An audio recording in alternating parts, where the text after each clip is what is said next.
रजनी को बचपन से ही पेंटिंग का बहुत शौक था। वो हमेशा से ही पेंटर बनना चाहती थी, पर उसके माँ और पिताजी ने उसको कभी भी इस चीज के लिए सपोर्ट नहीं किया और उसकी शादी नीरव से हो गई। नीरव रजनी को बहुत प्यार करता था, पर रजनी हमेशा चुपचाप ही रहती। वो इस शादी से खुश नहीं थी। वो ये शादी नहीं करना चाहती थी। उसे तो हमेशा से पेंटर जो बनना था। अपने इस सपने को वो नहीं पूरा कर पाई, इसलिए वो हमेशा उदास रहती थी। रजनी, बहुत ही बढ़िया फिल्म लगी है, कल देखने चले? नहीं जी, कल मुझे बहुत काम है, मैं नहीं जा पाऊंगी। अच्छा तो कोई बात नहीं, संडे को चलते हैं। देखिए, मुझे फिल्म देखना पसंद नहीं है। आपको जाना है तो चले जाइए। नीरव को मना करके रजनी वहां से चली जाती है और अपने बैग को खोलकर उसमें बंद पड़े ब्रश और कलर्स को देखकर रोने लगती है। रजनी, चलो ना कहीं बाहर खाने चलते हैं, कुछ तुम्हारी पसंद का। जी, मुझे नहीं जाना, मेरी तबीयत ठीक नहीं है। रजनी वहां से चली जाती है।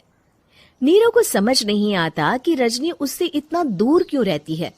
वो जब भी उसके साथ वक्त बिताना चाहता है, रजनी कोई ना कोई बहाना बना देती है। एक दिन घर पर कोई नहीं था। रजनी घर का सारा काम जल्दी से खत्म कर लेती है। घर पर अकेले होने के कारण वो सोचती है कि वो आज पेंटिंग करेगी। वो अपने कमरे में जाकर पेंट ब्रशेस और कलर्स निकालकर जैसे ही कलर मिक्स कर रही होती है कि दरवाजे पर बेल बज जाती है। अब कौन आ गया इस वक्त? इतनी मुश्किल से तो मुझे पेंट करने का मौका मिला है। रजनी दरवाजा खोलती है तो उसकी सास अपनी सहेलियों के साथ खड़ी होती है और सब घर के अंदर आ जाते हैं। अरे बहू, सबको शरबत बनाकर पिला दे, बाहर तो बड़ी गर्मी है। उफ। जी। रजनी पेंट ना कर पाने से उदास हो जाती है। उसे गुस्सा भी आ रहा होता है कि उसने इस शादी के लिए हाँ क्यों कह दी। वो रसोई में जा रही होती है कि उसकी सास उसे रोकती है। बहू, सबके खाने का भी इंतजाम कर लेना, आज का लंच तो ये सब यहीं करेगी। हाँ। रजनी बिना कुछ कहे रसोई में चली जाती है। सबके लिए खाना बनाती है। सब खाना खाते हैं और रजनी घड़ी देखती है कि ये सब कब जाएंगे ताकि वो अपनी पेंटिंग कर सके। जब शाम होती है तब सब चले जाते हैं अपने घर। अरे बहू, सब तेरे खाने की तो बहुत तारीफ कर रहे थे, सबको बहुत अच्छा लगा खाना। आपको मुझे सुबह बताना चाहिए था ना कि आपकी सहेलियां आ रही हैं। पता भी है कितना वक्त लगा सारा खाना बनाने में। अरे बहू, तू ऐसे कैसे बात कर रही है मुझसे? तो और कैसे बात करूं? मैं इस घर की कोई नौकरानी नहीं हूं कि इतना काम करूंगी। रजनी अपने कमरे में जाकर दरवाजा बंद कर लेती है। शाम को जब नीरव आता है तो उसकी माँ उसे पूरी घटना के बारे में बताती है। क्या रजनी ने आपसे इस तरह बात की माँ? हाँ, और पता नहीं उसे क्या हो गया है, शाम से बाहर भी नहीं आई है। मैंने तो कई बार आवाज दी, खाना भी नहीं खाया उसने। तू ही बात करके देख ले बेटा। नीरव अपने कमरे का दरवाजा खटखटाता है। रजनी, दरवाजा खोलो, मैं हूं। रजनी दरवाजा खोलती है और फिर वापस जाकर अपने बिस्तर पर लेट जाती है। रजनी, माँ से बात करने का ये क्या तरीका है? मैंने कोई गलत बात नहीं की है। अरे तुम क्यों ऐसे बर्ताव कर रही हो सबके साथ? क्या तुम इस शादी से खुश नहीं हो? रजनी कुछ नहीं बोलती। अरे बताओ मुझे रजनी, क्या ये शादी तुम्हारी मर्जी के खिलाफ हुई है? हाँ, मैं ये शादी कभी नहीं करना चाहती थी। तुमसे क्या, मैं किसी से भी शादी नहीं करना चाहती थी। रजनी रोने लगती है। चुप हो जाओ रजनी, बताओ मुझे, तुम क्यों नहीं करना चाहती थी शादी? रजनी बेड के नीचे से अपने पेंटिंग्स, कलर्स, ब्रश, पेपर्स निकालती है। इतने में उसकी सास भी कमरे में आ जाती है। ये देख रहे हो, ये थे मेरे सपने। मैं पेंटर बनना चाहती थी, पर माँ पापा ने कभी सपोर्ट नहीं किया और मेरी शादी करवा दी। मेरे सारे सपने टूट गए। हर वक्त बस गुस्सा आता रहता है मुझे। मैं जानती हूँ कि आप लोगों की इसमें कोई गलती नहीं है, पर मैं क्या करूं, मुझे समझ में नहीं आता।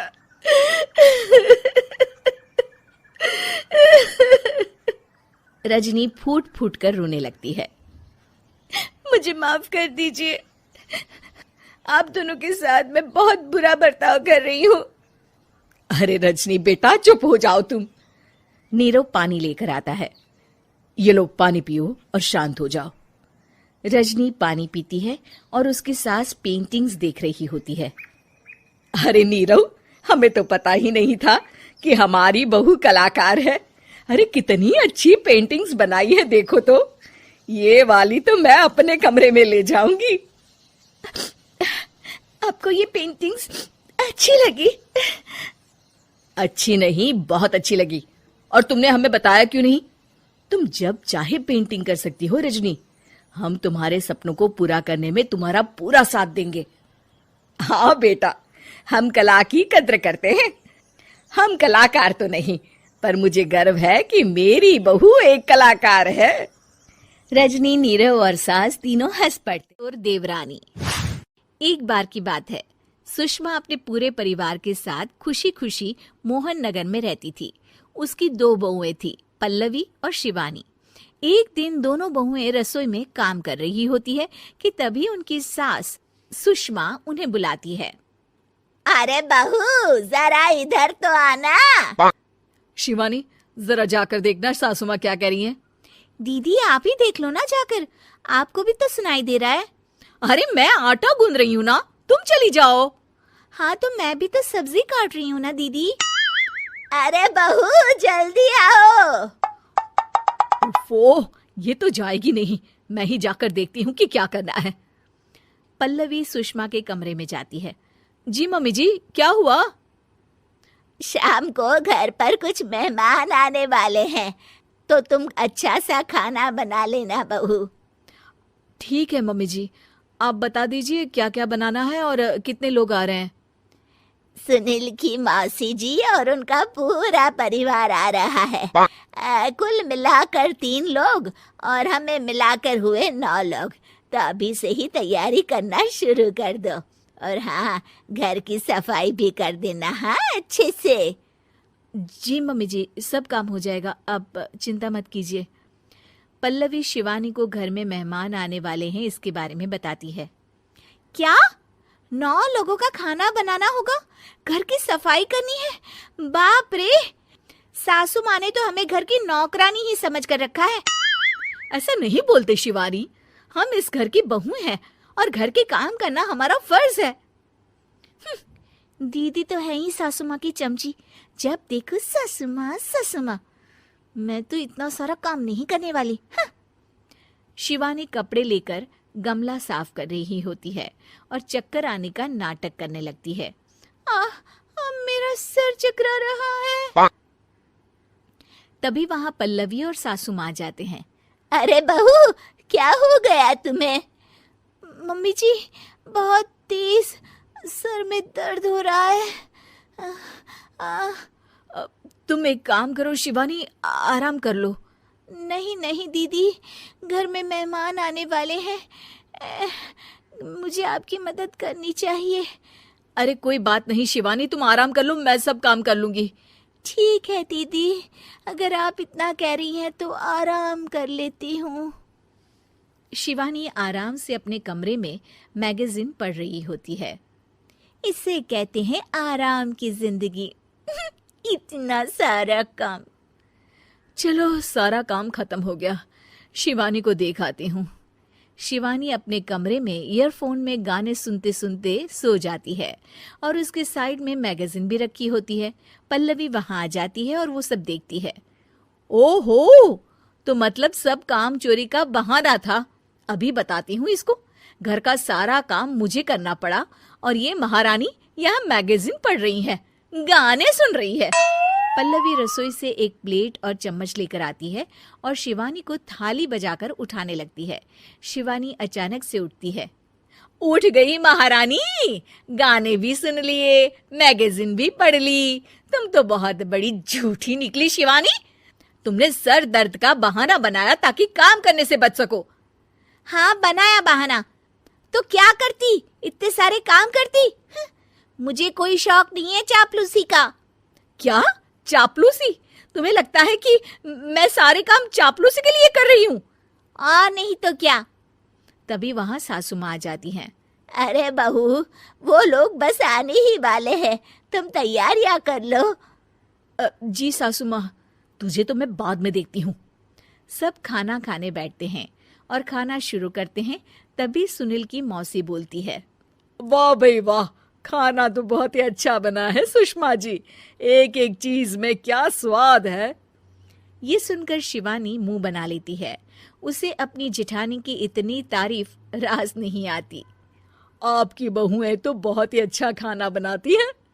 हाँ, बनाती तो दोनों ही अच्छा है, पर आज ना ये सारा खाना बड़ी बहू ने बनाया है। छोटी बहू की तबीयत ठीक नहीं थी, सो इसलिए। मानना पड़ेगा सुषमा जी, आपकी बड़ी बहू तो बहुत ही गुणवान है। पल्लवी की तारीफ सुनकर शिवानी को जलन होती है। पल्लवी ये सुनकर खुश हो जाती है और शिवानी की तरफ देखकर उसे चिढ़ाती है। कुछ देर बाद मेहमानों के जाने का वक्त हो जाता है। मौसी जी सबके लिए उपहार लाई होती है। वो सबको शगुन के पैसे देती हैं और अंत में पल्लवी के पास आती है। तुम्हारे लिए शगुन का लिफाफा तो है ही, पर बहू तुम्हें एक और उपहार भी मिलेगा इतना अच्छा खाना बनाने के लिए। मौसी अपने सोने के कंगन निकालकर पल्लवी को पहना देती है। ये लो, ये मेरे मनपसंद कंगन है, अब से ये तुम्हारे हुए।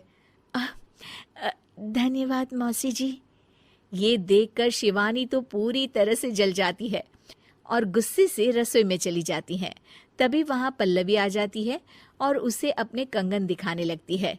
देवरानी जी, अब आपका सर दर्द ठीक तो है ना? मुझे लगता है कि अब सर दर्द शुरू हो गया होगा आपका।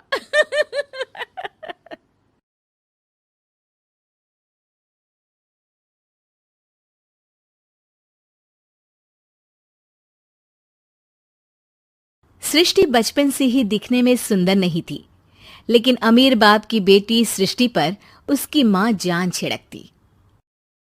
मेरी बेटी कितनी प्यारी है, भगवान सबको सृष्टि जैसी बेटी दे। सृष्टि धीरे धीरे बड़ी होती है।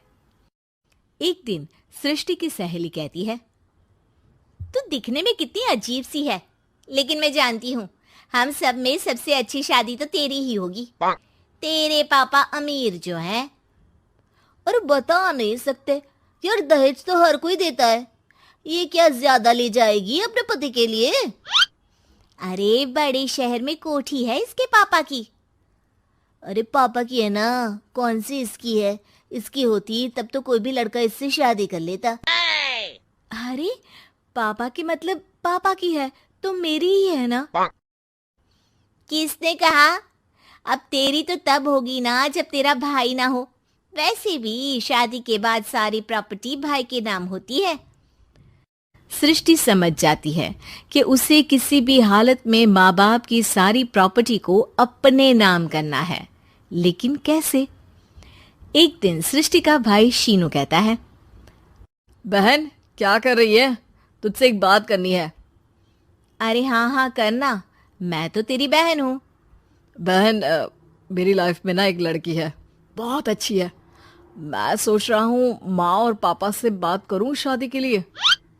सृष्टि को समझ में आ जाता है कि भाई की शादी होते ही भाभी उसे एक दिन भी घर में बर्दाश्त नहीं करेगी। क्या बात है भाई, बताना कौन है वो? यार वो बहुत अच्छी लड़की है, पढ़ी लिखी है, मेरे साथ जॉब भी करती है। बस एक प्रॉब्लम है। हाँ प्रॉब्लम? क्या प्रॉब्लम है भाई? यार वो शादीशुदा है, लेकिन उसके पति ने उसे सिर्फ इसलिए छोड़ दिया क्योंकि उसके माँ बाप दहेज नहीं दे पाए। सृष्टि ये सुनकर न जाने क्यों खुश हो जाती है। अरे भाई तो क्या हुआ, लड़की तुझे तो पसंद है ना? शीनू को लगता है कि बहन उसे समझ रही है। वो इस बात से अनजान होता है कि उसकी बहन की मंशा पूरा घर हड़पने की है। सृष्टि अपनी माँ से कहती है, मम्मी मुझे तो बहुत चिंता है, पता है शीनू क्या कर रहा है? अरे क्या कर रहा है, वो तो काम पर जाता है और वापस घर आता है। नहीं ना माँ, वो यही तो नहीं कर रहा, बाकी सब कर रहा है। आपको पता है, उससे प्यार है, और वो भी एक शादीशुदा लड़की से। ये क्या हो गया? मैं सोसाइटी में क्या मुंह दिखाऊंगी?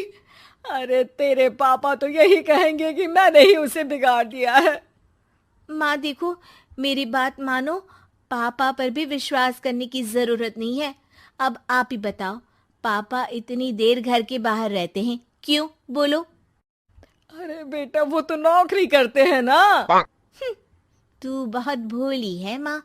पापा का ऑफिस तो 7 बजे खत्म हो जाता है, लेकिन देखो कितनी देर से आते हैं। अरे नहीं नहीं बेटा, ऐसी कोई बात नहीं है। सृष्टि माँ को एक औरत से बात करते पिता की फोटो दिखाती है। देखो माँ, कैसे हैं पापा। मैं ना कहती थी कि पापा सही नहीं है। मैं तेरे पापा से बात करूंगी, दे फोटो मुझे। ओ माँ, वो तो डिलीट हो गई। लेकिन चल, तूने तो देख लिया ना। पापा से बाद में बात कर लेना, और हाँ, मेरा नाम बिल्कुल मत लेना, हाँ माँ। अब क्या था, सृष्टि के माँ और पिता के बीच झगड़ा होना शुरू हो जाता है। सृष्टि के मन में क्या चल रहा था कोई नहीं जानता था। एक दिन माँ, सृष्टि के लिए एक लड़का देखा है, वो लोग शाम को उसे देखने आने वाले हैं। और हाँ माँ, एक खुशखबरी, मैं और पापा मिलकर एक नया बिजनेस ट्राई कर रहे हैं। शाम को लड़का आता है, सांवले रंग का। सृष्टि को तो बिल्कुल भी पसंद नहीं आता। लड़की की माँ कहती है, लड़की का चेहरा तो कोई खास नहीं, लेकिन अगर मेरे बेटे को आप लोग सेटल कर दें तो मैं उसकी शादी आपकी बेटी से करवा दूं। सृष्टि को लड़का बिल्कुल पसंद नहीं था। उसे भाई पर गुस्सा आ जाता है। लड़के वालों के जाने के बाद कहती है, माँ देखा, शीनू मेरे लिए कैसा लड़का लेकर आया, न दिखाने लायक न सुनने लायक, सेटल भी नहीं, वो भी हम करे। अरे माँ, मैं जानती हूँ ये मेरी शादी किसी भी घर में क्यों करवाना चाहता है। अरे कैसी बात कर रही है बहन? तूने तो देखा ना, लड़के को मैंने ही मना कर दिया तुझसे शादी के लिए। जिसने लड़का बताया था उसने उसकी बहुत तारीफ की थी। बात आई गई हो जाती है, लेकिन सृष्टि का मन शांत नहीं होता। क्या करूँ, कुछ समझ में नहीं आ रहा। मेरी शादी हो गई तो ये लोग पूरी प्रॉपर्टी शीनू के नाम कर देंगे, मेरे हाथ तो कुछ लगेगा ही नहीं। तभी सृष्टि को आइडिया आता है। वो किसी वकील को फोन करती है। जी देखिए, अगर आपके मम्मी पापा का तलाक हो जाता है तो आपके पिता की आधी प्रॉपर्टी आपकी माँ के नाम हो जाएगी, फिर उसे वो किसी को भी दे सकती है। सृष्टि अब माँ को बेटे के खिलाफ भरती है। माँ, शीनू पर नजर रखा करो, वो जिस लड़की के प्यार में है ना, वो शादीशुदा है। यहाँ आएगी, सारा पैसा, रुपया, जमीन, जायदाद सब हड़प लेगी। पापा का भी हाल तुमसे छुपा नहीं है। ऐसा ना हो कि मैं और आप एक दिन सड़क पर भीख मांगे। हे भगवान, मैं तो जीते जी मर जाऊंगी अगर ऐसा हो गया तो। ऐसा हो गया नहीं माँ, ऐसा ही होगा। अभी समय है, आगे का सोच लो। मैं तो कहती हूँ पापा से आधी प्रॉपर्टी लेकर अलग हो जाओ। पापा की आधी प्रॉपर्टी भी हम लोगों को अगर मिल जाती है ना, तो अगले 7 जन्म सफल समझो। बेचारी माँ बेटी के कहने पर पति से तलाक लेकर अलग हो जाती है। सृष्टि अब पैसों से गाड़ी और अपने दूसरे महंगे शौक पूरे करने लगी। उसके दोस्त भी उसके पैसे इस्तेमाल करते। सृष्टि, कल तुम कहाँ थी? मैं सारा दिन घर पर अकेली थी। तो मैं क्या करूं? मैंने ठेका तो नहीं लिया है ना तुम्हें संभालने का। माँ को सृष्टि से ये उम्मीद नहीं थी। वो बैठकर रोने लगती है। वहीं उसका पति यानी कि सृष्टि के पिता आ जाते हैं। मैं जानता था कि तुम्हारा यही हाल होगा, तो आपने मुझे रोका क्यों नहीं? मैं रोकता तो तुम रुकती क्या? सृष्टि के कहने पर तुमने मुझ पर, अपने बेटे पर शक किया, लेकिन तुम ये भूल गई कि कैसे हम दोनों ने मिलकर जीवन में इतना सब खड़ा किया। माँ पति के गले लग जाती है। मुझे माफ कर दीजिए, मैंने आपकी कमाई का एक बड़ा हिस्सा गवा दिया। कोई बात नहीं, तुम साथ हो तो मैं ऐसी 7 प्रॉपर्टी खड़ी कर दूंगा। तभी वहां सृष्टि आ जाती है रोते हुए। माँ, मयंक ने मुझे छोड़ दिया। वो बोल रहा था जब तक मेरे पास पैसे थे तब तक ही वो मेरे साथ था। पापा, माँ, मुझे माफ कर दीजिए।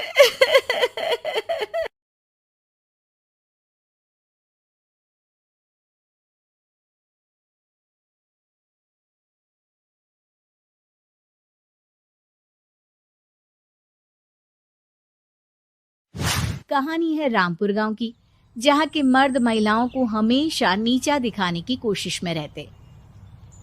अरे अभी तक खाना नहीं आया, क्या मुझे एक और शादी करने की जरूरत है?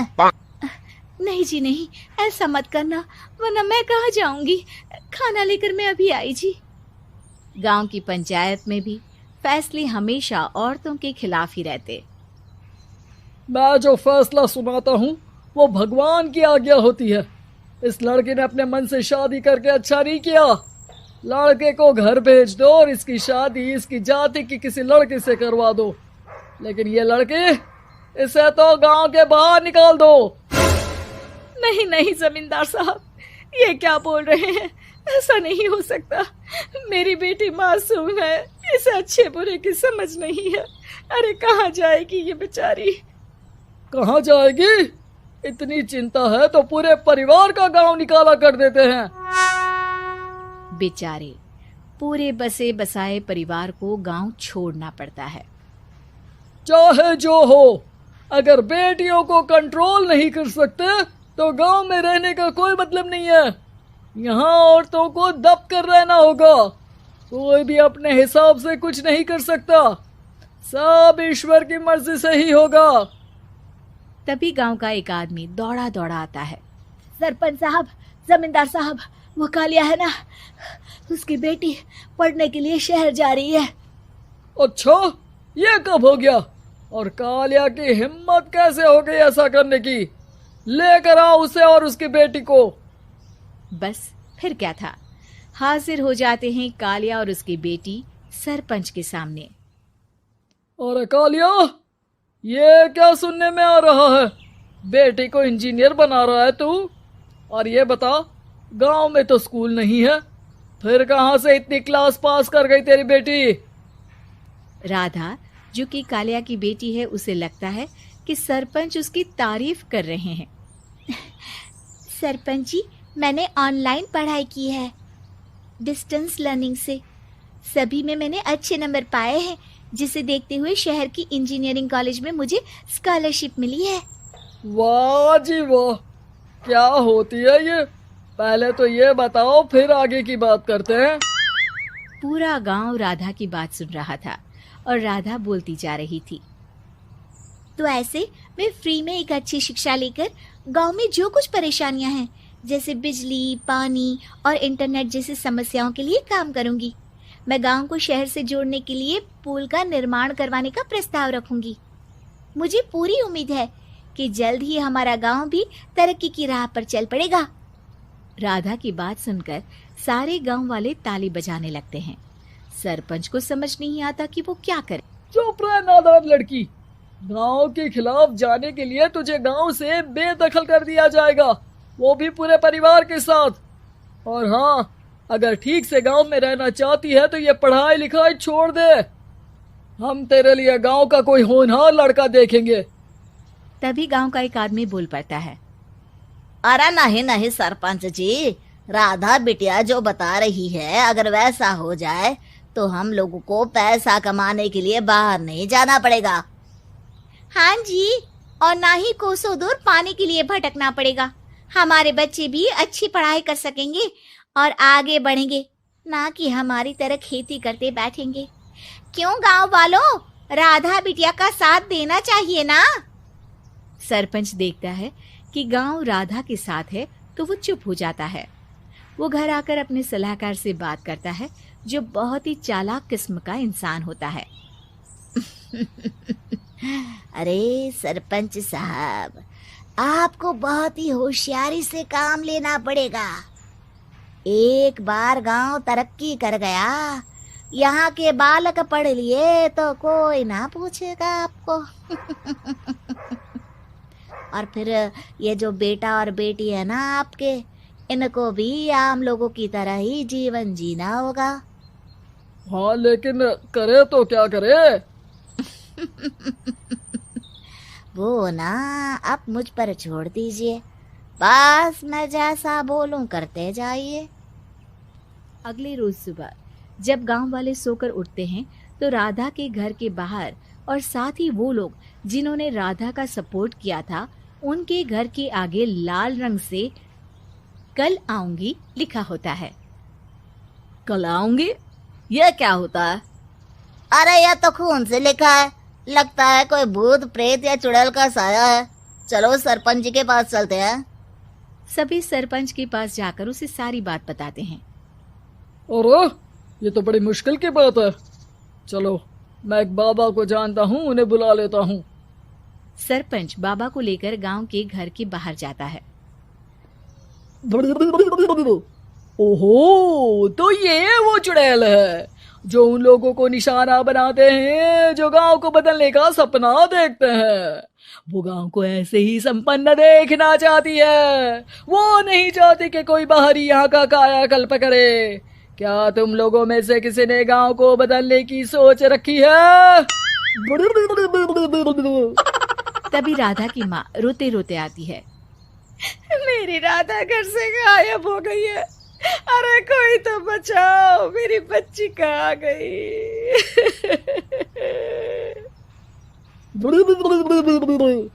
ले गई वो चुड़ैल, तेरी बच्ची को ले गई। अब वो उसे श्रापित करके छोड़ेगी, उस पर चुड़ैल का साया हो जाएगा। तभी बुरी सी हालत में राधा भी वहां आ जाती है। उसके बाल चुड़ैल की तरह फैले होते हैं और कपड़ों में खून लगा होता है। सभी राधा को देखकर डर जाते हैं। माँ, पता नहीं मुझे कौन उठा कर ले गया था। अरे दूर दूर हो जा चुड़ैल, अब हम लोग इस गांव में नहीं रुकेंगे। अरे कैसे बातें कर रहे हैं आप? कल तो आप मेरे भरोसे गांव का हुलिया बदलने, अपने बच्चों को पढ़ाने और तरक्की उन्नति की बात कर रहे थे, तो आज क्या हो गया आपको? ये फिर तुम लोगों को बहकाएगी। ये चुड़ैल गांव में आ चुकी है, ऐसे ही ये तुम्हारे घर के बच्चों को भी ले जाएगी। गांव वाले राधा को गांव से बाहर निकाल देते हैं। उसके माँ बाप रोते रहते हैं लेकिन गांव वाले नहीं मानते। मैं भी अपनी बहन के साथ गांव के बाहर रहूंगा, लेकिन वो पढ़ाई नहीं छोड़ेगी। वहीं सरपंच के घर पर सलाहकार कहता है। देखा, सांप भी मर गया और लाठी भी नहीं टूटी। लेकिन अगले ही दिन सरपंच के घर के बाहर भी वही शब्द लिखे होते हैं और फिर सरपंच की बीवी कहती है, हमारी बेटी को किसी ने अगवा कर लिया है। तभी राधा का भाई वहां आ जाता है। अरे गांव वालों, मैंने सरपंच जी की बेटी को देखा था। वो चुड़ैल उसे उठाकर ले जा रही थी। अरे क्या मजाक कर रहे हो? नहीं नहीं सरपंच जी, आप नहीं जानते। वो चुड़ैल अब आपकी बेटी में आ जाएगी, जैसे राधा के अंदर आ गई थी। तभी सरपंच की बेटी वैसी ही हालत में वहां आती है जैसे राधा आई थी। पापा, पता नहीं कैसे मैं गायब हो गई थी। चुड़ैल, इसके अंदर भी चुड़ैल का साया है, मारो इसे। अरे नहीं नहीं, इसे भी राधा के पास गांव के बाहर ही भेज दो। अरे चुप रहो, मेरी बेटी कहीं नहीं जाएगी और चुड़ैल वुड़ैल कुछ नहीं होता है। अरे कैसे बात कर रहे हो सरपंच जी? आप तो बोल रहे थे कि आपका फैसला भगवान का ज्ञान होता है, तो अपने पर बात आई तो अब आप ऐसे बोल रहे हैं। अरे ना ना ना, आपको अपनी बेटी को त्यागना ही होगा। अरे बुलाओ बाबा को। राधा का भाई बाबा को ले आता है, जिसे अब गांव वालों के डर के कारण सच बोलना पड़ता है। मैं कोई बाबा नहीं हूँ, मैं तो मोची था। ये सलाहकार महोदय ने मुझे कहा था एक्टिंग करने को। अब वो मुझे पैसे देने वाले हैं। अब मुझे माफ कर दो। गलती हो गई, मुझे माफ कर दो। तभी वहां राधा आ जाती है। देखा सरपंच जी, जब गांव के बच्चे साक्षर होंगे तो आप जैसे लोगों की चालाकी नहीं चलेगी।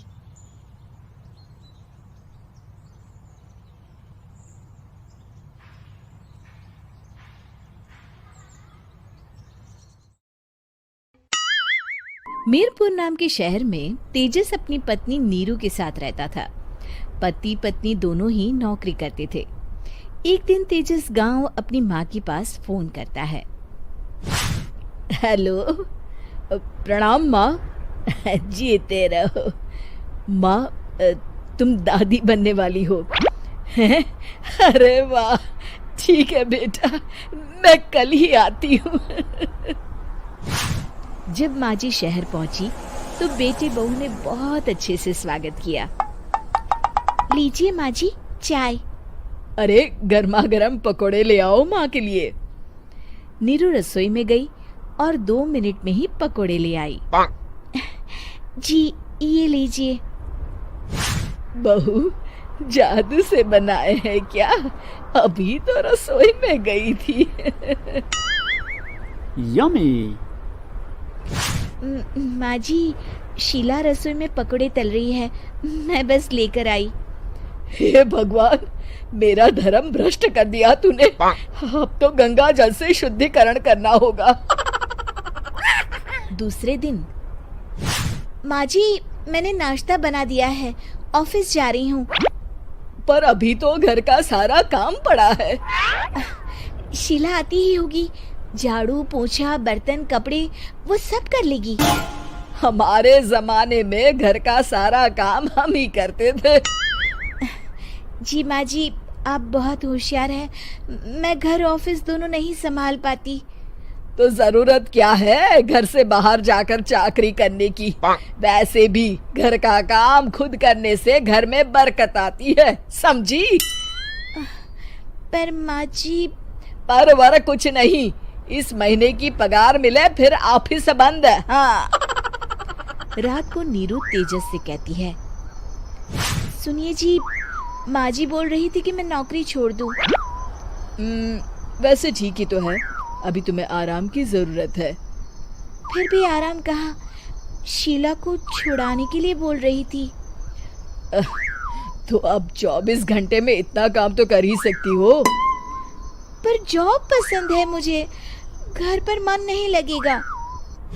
अगले दिन जब दोनों ऑफिस के लिए निकल रहे थे, मेरी तो कोई कीमत ही नहीं है इस घर में।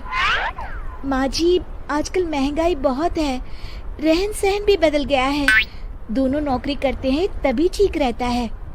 अच्छा, तू कहना क्या चाहती है? मेरा बेटा तुझे बिठा के खिला नहीं सकता?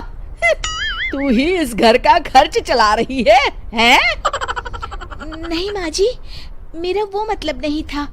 मतलब खूब समझती हूँ, ये बाल धूप में सफेद नहीं किए मैंने। हाँ। अब तो ये रोज का काम हो गया था। तेजस भी रोज की झिकझिक से परेशान हो गया था। एक दिन उसने कहा, नीरू, वैसे भी तुम्हें मैटरनिटी लीव मिलने वाली है, तो अभी से ही छुट्टी ले लो। पर क्या, मेरी सैलरी अच्छी खासी है। आखिर नीरू ने रिजाइन कर दिया। जब बच्चा हुआ तो घर में सब बहुत खुश हुए। कुछ दिनों बाद तेजस फाइल देख रहा था। क्या हुआ तेजस, कुछ परेशान लग रहे हो? अब हाँ, वो हमारी जितनी सेविंग्स थी वो तो हॉस्पिटल में और छठी के फंक्शन में खत्म हो गई है नीरू। और अभी वैसे मंदी चल रही है तो मैं बोल रही थी कल मुन्ना को हेपेटाइटिस का टीका लगवाना है। नीरू, क्या पोस्टपोन नहीं कर सकते? नहीं जी, बिल्कुल नहीं। अब तेजस को समझ में आ रहा था कि उससे गलती हुई है। पैसों की कमी का असर घर के माहौल पर भी पड़ रहा था। अगले दिन, बेटा मेरा चश्मा और ये दवाइयाँ ले आना, पर्चा देते हुए माँ जी ने कहा। जी। तेजस, मुन्ना के लिए दूध का डिब्बा और डायपर भी ले आना, और ये किराने के सामान की लिस्ट है, इसे भी लाना है। तेजस गुस्से में लिस्ट मरोड़कर फेंकता है और चिल्लाता है, पैसे क्या पेड़ पर उगते हैं? ये ले आना, वो ले आना। अरे पर ये जरूरत का सामान ही है। वो गुस्से में बिना कुछ कहे ऑफिस चला गया। अरे अरे लंच तो ले जाइए। नीरू दौड़कर डिब्बा पकड़ाती है। एक दिन खाना खाने के बाद, नीरू, अब तो मुन्ना कुछ बड़ा हो गया, तो अब तुम वापस ज्वाइन कर लो ना जॉब। पर इस रिसेशन में जॉब मिलना बहुत मुश्किल है। ट्राई तो करो। फिर मुन्ना? माँ जी है ना, और एक फुल टाइम मेड भी लगा लेंगे। पर माँ जी, उन्हें तो पसंद नहीं। तभी माँ जी वहाँ आ जाती है और प्यार से नीरू के सर पर हाथ फेरते हुए बोलती है, अब मेरी समझ में आ गया बहू, पहले के और अब के समय में अंतर है। तुम काम शुरू करो, मुन्ना की जिम्मेदारी मेरी। मेरी प्यारी माँ जी। ये कहकर नीरू उनके गले लग गई। शिक्षा, परिवर्तन संसार का नियम है, हमें भी समय के साथ चलना चाहिए। उम्मीद है कि आपको हमारी ये कहानी पसंद आई होगी। कृपया हमारे चैनल को सब्सक्राइब करें और सभी अपडेट्स के लिए बेल आइकन जरूर क्लिक करें। और हाँ, वीडियो लाइक और शेयर करना मत भूलिएगा। Bye bye. कपड़े धोने वाली बहू। शादी के पहले से ही विभा को कपड़े धोने का बड़ा शौक था। कभी नल के नीचे तो कभी तालाब के पास। अरे मेरी नीली वाली लुंगी नहीं दिख रही है। विभा की अम्मा, कहाँ रखी है लुंगी? अरे वो तो विभा ने परसों ही धोकर रखी थी आपकी अलमारी में, देखो वहीं होगी। वो ना मैंने आज धो दी, मुझे लगा कि गंदी हो गई होगी। अरे कैसे गंदी हो गई थी? उसे तो मैंने पहना भी नहीं। हे भगवान, इस लड़की के कपड़े धोने की आदत से परेशान हो गया हूँ मैं। जितना तो घर में राशन नहीं आता, उससे कहीं ज्यादा डिटर्जेंट पाउडर का खर्चा है। इसकी शादी करवा दो, शादी। जाए अपने घर में ही करे काम, फिर चाहे घर के कपड़े धोने हो या पूरे गांव के। हाँ ठीक बोल रही हो, देखता हूँ मैं कोई लड़का। वो दिन भी आ जाता है जब विभा को देखने लड़के वाले आ जाते हैं। लड़की मुझे अच्छी लगी। होने वाली सास कहती है, बेटी अगर कुछ पूछना है तो पूछ लो। वैसे तो हमारी लड़की बहुत ही शर्मीली है, जो बोल दो वो मान लेती है, इसे क्या पूछना होगा। अरे कैसी बात कर रही हो माँ, मुझे इन लोगों के घर रहना है, सवाल तो कई है। हाँ हाँ बेटा, पूछ लो ना, क्या पूछना है। आप लोगों के घर कपड़े कौन धोता है? सास का मुंह बन जाता है। देखो, अगर तुम ये कहना चाहती हो कि तुम्हें कपड़े धोने नहीं आते तो सुन लो, कपड़े मैं ही धोती हूँ, लेकिन तुम्हारे आ जाने के बाद मैं रुमाल तक नहीं धोऊंगी। अरे चुप रहना भाग्यवान, बहू बेचारी घर आई नहीं, उसे डराना शुरू कर दिया। वो क्या है ना बिटिया, अभी तक तो ये कल्लू की माँ ही धोती थी, लेकिन अब तुम्हारे पापा तो दहेज में वॉशिंग मशीन देंगे ही। तभी विभा की माँ बोल पड़ती है, सवाल भी पूछा तो क्या। वैसे भाई साहब, मशीन की तो फिर भी कपड़े धोने की कैपेसिटी होती है। मतलब जो बिटिया दे रहे हैं ना विभा, इसे कपड़े धोने का बहुत शौक है। ये आप लोगों के क्या, आस पड़ोस गांव मोहल्ले सबके कपड़े धो दे और उफ तक ना करे। बाहर देखा नहीं आपने कितने कपड़े सूख रहे हैं? सब हमारी बिटिया ने ही तो धोए हैं। बस भी करो ना माँ, शर्म आ रही इतनी तारीफ सुनकर। और तो और एक दाग निकाल कर दिखाओ तो मान जाओ। हाँ अच्छा अच्छा, माफ करना बेटा, मैंने गलत समझा। हमें तो रिश्ता बहुत पसंद है। और ऐसे जुड़ जाता है रिश्ता कपड़े धोने का शौक रखने वाली विभा का। उसकी शादी हो जाती है कोयला फैक्ट्री में काम करने वाले कल्लू के साथ। शादी के बाद अचानक विभा चिल्लाती हुई सास के पास आती है। सासू माँ, अरे सासू माँ कहाँ है आप? ये तो धोखा है, धोखा दिया आप लोगों ने मुझे। इसे ससुर के चक्कर के बारे में पता चल गया। अरे तो उसमें तुझे क्यों धोखा मिला है? अरे नल में पानी नहीं आता, कपड़े कैसे कब धुलेंगे? अच्छा अच्छा, तू पानी नहीं आ रहा उसकी बात कर रही है। तो आपने क्या सोचा? कुछ नहीं। अच्छा, तेरी माँ ने कहा था कि कपड़े धोने का शौक है तुझे, याद आया मुझे। शौक शौक बोलकर कपड़े धोने वाले मेरे जुनून को कम ना आके सासू माँ, कपड़ा धोना मेरा गुरूर है। तभी पति भी वहाँ आ जाता है। अभी अभी मैंने इसे सनी देओल की फिल्म दिखाई है, उसी के डायलॉग मार रही है माँ। अच्छा सुन, साफ साफ बता रही हूँ, पानी सुबह 4 से 6 और शाम को 10 से 12 आता है, समझी? विभा टाइमिंग सुनकर हैरान हो जाती है। ये क्या भूतों का मोहल्ला है? सुबह 4 बजे उठकर कौन कपड़े धोता है? 4 बजे टंकी में पानी जाता है, फिर सारा दिन धोना ना, किसने मना किया? अरे कैसे बात कर रही हैं? 200 लीटर की टंकी में कितने कपड़े धो लूंगी मैं? सुबह ही उठ जाऊंगी मैं। अब क्या था, विभा सुबह 4 से लेकर रात के 12 बजे तक कपड़े ही धोती रहती। एक रोज सास पड़ोस से निकलकर कहीं जा रही होती है कि साथ वाली कहती है, हाँ कल्लू की माँ, जरा ये बताओ कि 2 साड़ी है, 2 ब्लाउज और एक पेटीकोट और एक नाड़े वाला लंबा कच्छा। हाँ तो? अरे तो क्या, कितना लोगी धुलाई ये बताओ। धोबन दिख रहे हैं हम क्या? हमारे पति सरकारी नौकरी से अभी अभी रिटायर हुए हैं और बेटा सुपरवाइजर है कोयला फैक्ट्री में। धोबन समझ रखा है हमें। हाय रे कल्लू की अम्मा, माफ कर दो, वो तो मोहल्ले में यही सब बता रहे थे कि तुमने बहू को कपड़ा धुलवाने के काम में लगा दिया है। सास को पड़ोसन की बात सुनकर गुस्सा आ जाता है। वो घर पहुंचती है जहां घर के बाहर ही इतने सारे कपड़े सूख रहे होते हैं जितने कि किसी धोबन के घर पर। अरे ओ कल्लू की दुल्हन, बाहर निकल। माँ जी यहीं आ जाओ, बाथरूम में चादर धो रहे हैं हम। अरे अभी हम धोते हैं, तुमको बाहर निकलो। ये आस पड़ोस वाले बोल रहे हैं कि हम बहू से कपड़े धुलवा कर उसे कपड़ा धोने वाली बना दिए हैं। अरे छोड़ो ना माँ जी, किन लोगों की बातों में आती हो? आस पास के लोगों का तो काम ही होता है कि वो किसी तरह सास बहू को लड़ा दे। बहू सारे घर के कपड़े धोती है, ये क्या कम है? बोलिए। सास को भी लग जाता है कि वो बहू का ये सनकीपन नहीं छुड़वा सकती, इससे अच्छा है कि खुद ही चुप हो जाए। एक रोज सास और बहू मंदिर जाते हैं जहाँ सास की साड़ी वहाँ खड़ी भीख मांगने वाली से मिलती है। माँ जी क्या बात है, आपकी साड़ी उस भिखारन से कितनी मिल रही है ना? हाँ देखो तो दोनों की साड़ी मिल रही है। क्या बात है कल्लू की अम्मा, तुम खुद को तो अफसर की बीवी बताती हो और ऐसी सिंपल सी प्लेन साड़ी पहनकर घूमती हो। सिंपल और प्लेन नहीं है ये साड़ी। तो क्या सोने के धागे से फूल बने हैं? कुछ भी सासू माँ, कुछ भी। हाँ बने थे इस साड़ी में सोने के धागे से फूल। मेरे पति लेकर आए थे मद्रास से स्पेशली मेरे लिए 10,000 की। ताहे भाई साहब इस भिखारन के लिए भी सेम टू सेम साड़ी लेकर आए होंगे 10,000 की। सास उस वक्त तो कुछ नहीं कहती, लेकिन बहू के साथ घर आती है और अलमारी से एल्बम निकाल कर लाती है। ये साड़ी देख रही है, ये वही साड़ी है जिसे मैंने अभी पहना था। इस साड़ी में ये जो चमकदार फूल दिख रहे हैं ना, ये सोने के धागों से काढ़े गए हैं। लेकिन तू लोकल वॉशिंग मशीन ब्रश से घिस घिस कर सारे फूलों को निकाल कर साड़ी प्लेन कर दी। मुझे माफ कर दीजिए सासू माँ। और तो और, जब मैंने तुझे तेरी गलती के लिए कुछ नहीं कहा, लेकिन तूने तो सबके सामने मेरा मजाक ही बना दिया। क्यों? बहू को समझ में आ जाता है कि अब से उसका कपड़े धोना बंद।